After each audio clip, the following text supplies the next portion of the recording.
चंडीगढ़ में भारतीय संस्कृति ज्ञान संस्था द्वारा वस्त्रदान महोत्सव का आयोजन सूद भवन सेक्टर 44 में किया गया। इस पुण्य कार्य में श्री सत्यपाल जैन जी के अलावा ब्रह्मा कुमारी आश्रम सेक्टर 44 से शिल्पी दीदी ने विशेष रूप से भाग लिया और मार्गदर्शन किया। इस अवसर पर बलदेव मदन जी, अशोक शर्मा जी, बलदेव राय खुराना जी तथा काफ़ी तादाद में सदस्यों ने वस्त्रदान महोत्सव में अपना अपना सहयोग दिया। मीडिया जंक्शन के लिए चंडीगढ़ से रोशन लाल शर्मा की रिपोर्ट। इस बहुत ही पुण्य और धर्म के काम में जो आप कई दिनों से लगे हुए हैं, मेरे को इसमें आज भागीदारी करने का मौका मिला। समाज में अलग अलग मुल्कों में, अलग अलग देशों में अलग अलग रहने का, सहने का तरीका है। हमारे यहाँ अपनी आवश्यकता के अनुसार जो चीज़ है, अगर हमारे पास फालतू है तो उस व्यक्ति को देना जिसके पास वो नहीं है, इसे धर्म का और पुण्य का काम माना जाता है। बाकी देशों में अगर कपड़े बचे होते हैं तो हमने देखा होगा 19 की मार्केट में, 18 की मार्केट में वो 200 रुपये, 250 रुपये, 300 रुपये में सस्ते में बेचते हैं।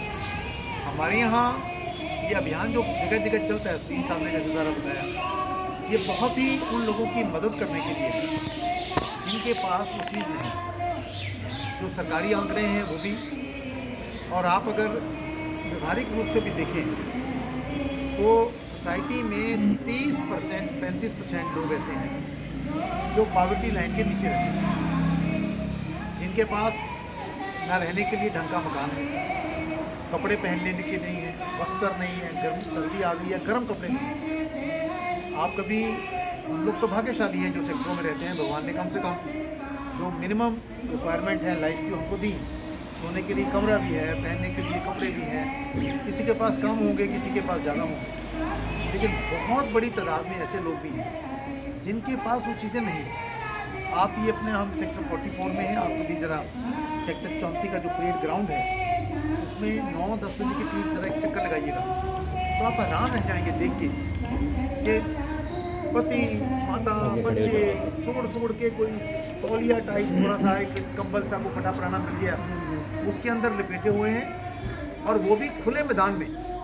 हम लोग जब घर में सोते हैं ना, मान लो कोई खिड़की खुली रह जाए या रजाई का कोई ऊपर उठ जाए तो देखते भी हवा कहाँ से आ रही है, फिर उसको प्लग करते हैं ताकि ठंडक ना लगे। ऐसे ऐसे लोग आप चौकों पर जाएं, आपको बच्चे नंगे पाँव मांगने वाले मिलते हैं। हालांकि उसमें भी एक दोनों पक्ष के लोग हैं। अब एक नया जो शिकायतें आ रही हैं वो ये भी आ रही हैं कि कुछ लोग उन बच्चों को एक्सप्लॉइट करते हैं, लेकिन ये फैक्ट है कि बहुत वो लोग करते हैं। इसलिए जिनके पास बच्चे हैं, आप घरों में चले जाओ, हर घर में बच्चा बड़ा हो गया, कोटी, उसकी पैंट, उसकी शर्ट छोटी हो गई, तो क्या करते हैं आमतौर पर घरों में कि चलो ठीक है, अब या तो छोटा भाई है वो पहन लेगा, बच्चा पहन लेगा, नहीं तो फाड़ के उसका पोछा बना लो, उसका रुमाल बना लो, उसका कोई और काम कर लो। जबकि वही चीज़ एक गरीब आदमी के लिए बहुत ज़्यादा उपयोगी हो सकती है। ऐसी ऐसी रिक्वायरमेंट है सोसाइटी की। मैं सोशल वेलफेयर कमेटी का चेयरमैन हूँ चंडीगढ़ एडमिनिस्ट्रेशन का। पिछली बार हमको जैन समाज सेक्टर 28 की सभा ने 1000 कंबल 1 लाख रुपए के फ्री बांटने के लिए दिए, और मुझे याद है जब वो कंबल बांटने गए, ये हमने सेक्टरों में देखने पर गरीब आदमी का अंदाज़ा मत लगाइए। आपको कभी जाने का मौका मिले पीजीआई, सब लोग जाते हैं आते हैं, पीजीआई के थोड़ा आगे चल के जहाँ वो वेस्ट फेंकते हैं उससे भी आगे चल के आप जाएँ, आदमी मतलब लगता भी ये दुनिया है क्या। छोटे छोटे बच्चे नंगे घूम रहे हैं, मैं कंबल वहाँ बांटने गए हम तो बोला ऐसे जैसे दौड़ लगी होती। हमने उससे पहले उनका सर्वे करवाया, एक एक पर्ची बांटी सबको, ताकि उस समय ज़्यादा हंगामा ना हो, ताकि लोग आते रहें, पर्ची लेते रहें, और वो उन लोगों से करवाई जो वहाँ काम करते हैं। ये अभी सस्ता राशन 10 रुपये का जो पैकेट मिल रहा है फूड का, ये मैंने जब सुषमा जी फूड सप्लाई की मिनिस्टर थी हरियाणा में, तब से सुषमा स्वराज जी, तब से हमने आइडिया दिया था। अजीत बालाजी जोशी जब यहाँ डीसी आए तब हमने उनको कहा कि जो सड़क पर लुक डालते हैं, जो सारा दिन सफाई करते हैं, जो कूड़ा उठा के बेच के आते हैं ट्रक में, उन लोगों को खाना बनाने का समय नहीं मिलता है, तो इनके लिए सस्ता खाना बन सकता है। तो वो 10 रुपये का पैकेट आज भी चलती है, उनकी मशीन आती है जो कॉलोनियों में, लेकिन वैन मशीन नहीं जाती है, 10 रुपये, जिसमें चपाती है, सब्जी है, गुड़ की रोड़ा, एक 10 रुपये में पेट भरने के लिए सफिशिएंट वो होता। और इसके अलावा जो मैं बात कह रहा हूँ हमारे मुल्क में इस काम के लिए कंट्रीब्यूट करने वालों की कोई कमी नहीं, कोई कमी नहीं। डिपेंड ये करता है कि करने वाले कौन हैं और वो किन के पास जाते हैं। मैंने एक संस्था से कोरोना के दौरान में लोगों ने, जो लोग घरों में जाते थे, खाना देने जाते थे, बाहर उस पर रखाते थे, वो बाद में उठा लेते थे, मुझे 50 लोगों ने बताया कि जहां हम 1, 2 दिन, 3 के बाद जब खाना रख के आते थे तो तीसरे दिन के बाद कभी वो पैकेट में 10,000 रुपया डाल के उसके साथ रख जाएंगे, वहाँ कोई 5,000 रख देगा तो 50,000 रख देगा, ताकि उन लोगों को भी खाना मिले जिनके पास नहीं। और मैं तो लोगों को कहता हूँ, अभी इसकी मृत्यु हुई ना सहारा वाले की जो मृत्यु हुई, जिसका 25,000 करोड़ का उसका टोटल दुनिया के अंदर उसका महल, सारा पैसा बना हुआ। 2 बेटे अमेरिका में, पत्नी अमेरिका में, मरने के बाद तीनों ने मना कर दिया संस्कार में आने के लिए। कोई नहीं आया तीनों में से। पौत्र पोते को पकड़ के गोदी में जाके तब उन्होंने उसका संस्कार कराया। आदमी किसके लिए सारा कुछ करता है? 25,000 करोड़ का जिस आदमी का दुनिया में वो था, अंतिम संस्कार में ना बेटे आए ना वो आए। जब जदाद बंटनी होगी तो सबके दावे आ जाएंगे, मैं इंटाइटल हूँ, 1/3 इंटाइटल हूँ, 1/4 इंटाइटल हूँ। आपने सिकंदर का तो सुना ही है, जाते हुए उसने कहा कि मेरे दोनों हाथ बाहर रखो, दुनिया को पता लगे मैं हाथ जा रहा हूँ। इसलिए मेरा निवेदन ये है कि हम लोग इसमें इन्वॉल्व करें। हम भी सोशल वेलफेयर के नाते, अभी सर्दियाँ आ रही हैं, लोगों के पास जाते हैं, जो लोग ज़्यादा दे सकते हैं, 100 कंबल, 200 कंबल, कुछ और चीज़ें दें, और फिर जाके लोगों में, गरीबों में बांटते हैं। एक मेरा निवेदन आपसे इतना है कि बांटते समय कोशिश करें कि जो सबसे पीछे बैठा है, जिसके पास कुछ नहीं है, उसके पास पहुंचाने की कोशिश करें। कई बार हमारे, बुरा ना मनाए, मंदिर के लोग, बाकी लोग लंगर लगाते हैं तो मंदिर के सामने बाहर लगा देंगे। वहाँ तो जो खाने वाले आ रहे हैं वो घर में भी खा सकते हैं। उनके लिए तो सिर्फ इतना ही है कि एक दिन घर में नहीं लंगर खाया तो वहाँ खा लिया। और अगर वहाँ जाकर शिल्पी दीदी, हमारे जो समाज सेवा चल रही है वस्त्रदान महोत्सव, उसके बारे में हमें और ज़्यादा थोड़ा ज्ञान देंगे, अपना बौद्धिक देंगे, अपना विचारों को हमारे समक्ष रखेंगे। तो शिल्पी दीदी जो यहाँ के इंचार्ज हैं 44 सेक्टर ब्रह्म कुमारी आश्रम के, वो अपना योगदान देने वस्त्रदान भी इन्होंने भेजे हैं। तो इस वस्त्रदान को और कैसे अच्छा किया जाए और घर घर तक कैसे पहुँचाया जाए, जो नीडी बंदे हैं, जिनको ज़रूरत है, ज़रूरतमंदों को, तो वो अपने विचारों को हमारे समक्ष रखें। वैसे तो भारत में अनेक प्रकार की सेवाएं चलती हैं, मगर ये बहुत अच्छा है कि अब ज़रूरत के टाइम पर, सर्दी के समय में सबको वस्त्रों की आवश्यकता रहती है, तो सबने मिलकर एक ये प्रयोग किया, एक ये संकल्प किया कि हम सबकी ज़रूरत का पूरा करेंगे। ये अच्छी बात है। इसी प्रकार से हम समाज की अन्य ज़रूरतों को भी पूरा करते हुए, एक दूसरे को सहयोग में लेते हुए, एक दूसरे के साथ जुड़ते हुए, कड़ी से कड़ी मिलाते हुए भारत को आगे की ओर लेकर जाते हैं, ताकि भारत हमारा जो आज कभी वसुधैव कुटुंबकम की जो एक गाथा यहाँ से शुरू हुई, वो वसुधैव कुटुंबकम की भाषा सारी दुनिया को हम ये बता सकें, दिखा सकें। और ये तब संभव है, हमें खुशी है भाई जी ऐसा कदम उठाते हैं और विभिन्न क्षेत्रों से सभी लोगों को जोड़ते हैं। पर मैं एक और आग्रह करना चाहूँगी भाई जी कि आप अन्य धर्म की आत्माओं को भी इसके साथ लेकर चलें, ताकि वसुधैव कुटुंबकम का जो हमारा जो मेन लक्ष्य है वो सिद्ध हो सके और भारत का जो महानता है वो सिद्ध हो सके। क्योंकि भारत ने हमेशा ही सबके साथ प्यार और नैतिकता का रिश्ता जोड़ने का प्रयास किया है, कभी भी किसी भी प्रकार का वैर नहीं यहाँ पे रखने की। बहुत अच्छा दीदी ने कहा है कि हम प्रयास करेंगे। बहुत यहाँ पर कोई भी ऐसी या कोई भी इस प्रकार की नीति नहीं चली है और परमात्मा के साथ जुड़ी हुई भारत कहलाता है, तो हम किसी न किसी तरीके से एक दूसरे के साथ जुड़े हुए हैं। इसलिए आप सबको बहुत बहुत मुबारक है, बधाई है और हम सब की तरफ से भी आपको बहुत बहुत हार्दिक स्वागत है और शुक्रिया है। धन्यवाद। दीदी ने कहा कि सारे धर्मों को लेके चलना है, तो 4 पंक्तियाँ इसके ऊपर मैं कहना चाहूँगा और सब मिलके गुनगुनाएंगे।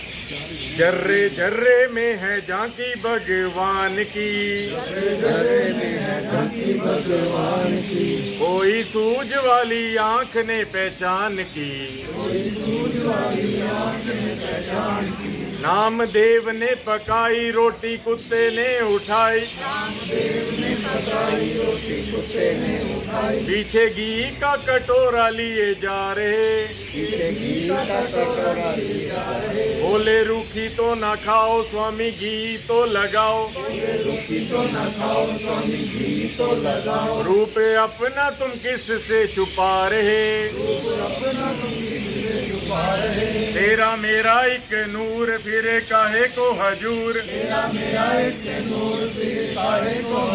तूने शक्ल बनाई है स्वान की, मुझे ओढ़नी उड़ा दी इंसान की, जर्रे जर्रे में है झांकी भगवान की, निगा मीरा की निराली पी के जहर प्याली, ऐसा गिरधर बसाया हर श्वास में, जब आया काला नाग बोली धन्य मेरे बाग, आज आए प्रभु सांप के लिबास में, आओ आओ बलिहार प्यारे कृष्ण मुरार, बड़ी कृपा है कृपा निदान की, बलिहारी हूँ मैं आपके एहसान की, जर्रे जर्रे में है झांकी भगवान की, इसी तरह सूरदास निगाह जिनकी थी खास, ऐसा नैनों में नशा था हरि नाम का, नैन हुए जब बंद तब मिला वो आनंद, देखा अजब नजारा भगवान का, हर जगह वो समाया सारे जग को बताया, आई आंखों में रोशनी थी ज्ञान की, देखी झूम झूम झांकी भगवान की, जर्रे जर्रे में है झांकी भगवान की, गुरु नानक कबीर सही जिनकी थी नजीर, देखा पत्ते पत्ते में निरंकार को, नजदीक और दूर वही हाजिर हजूर, यही सार समझाया संसार को, ये जहान शहर गांव और जंगल भी आबान, और जंगल भी आबान, मेहरबानियां है उस मेहरबान की, सारी चीजें हैं ये एक ही दुकान की, जर्रे जर्रे में है झांकी भगवान की, इसी सूझ वाली आंख ने पहचान की, इसी सूझ वाली आंख ने पहचान की,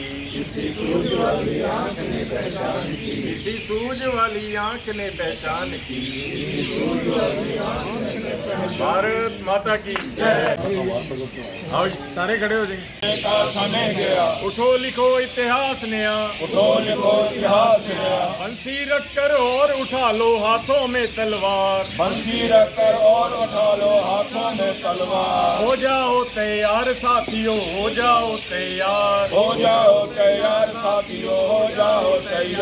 तूफानी गति रुके नहीं, ईट कटे पर झुके नहीं, उठे हुए माथे के सन्मुख ठहर न पाती हार, हो जाओ तैयार साथियों, हो जाओ तैयार, कांप उठे धरती अंबर, और उठा लो ऊंचा स्वर, कोटि कोटि कंठों से गूंजे देश की जय जयकार, हो जाओ तैयार साथियों, हो जाओ तैयार, भारत माता की जय, भारत माता की जय, वंदे वंदे। मेरे को आज बहुत खुशी हुई, आज सूद धर्मशाला सेक्टर 44 में पहुंचा हूँ और इन भाई साहब ने मुझे बहुत इज्जत-मान रिस्पेक्ट मिली है। और यहाँ पे जो भी गरीब भाईचारा है उन सबको ये कपड़े वितरित कर रहे हैं और इतना अच्छा लग रहा है मेरे को आज कि बहुत ज़्यादा खुश हूँ मैं। आज हमारे यहाँ बीच में हमारे दीदी जी भी आए थे ब्रह्म कुमारी आश्रम से, तथा हमारे पूजनीय सतपाल जैन जी भी हमारे बीच उपस्थित थे। तो सामाजिक कार्यों में हमारे साथ सहयोग दे रहे हैं। ऐसे ही मैं ये चाहता हूँ कि हमारे जितने भी भाईजान हैं सभी मिलजुल के एक दूसरे का साथ दें, सहयोग दें। जय भारत।